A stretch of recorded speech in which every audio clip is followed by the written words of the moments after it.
Nita dire.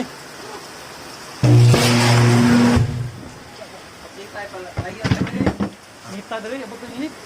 Ah, tanawang kuan ba yo? Igo no? Oh, ito eh.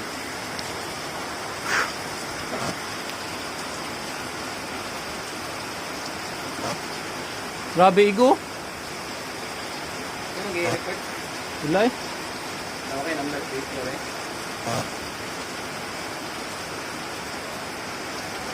Guayan, buto sa fuel sa kuan ng line. Okay. Mura man ni ang babaw mangura ni. Ito, kita pa mo dito eh. Lapot guys. Ano?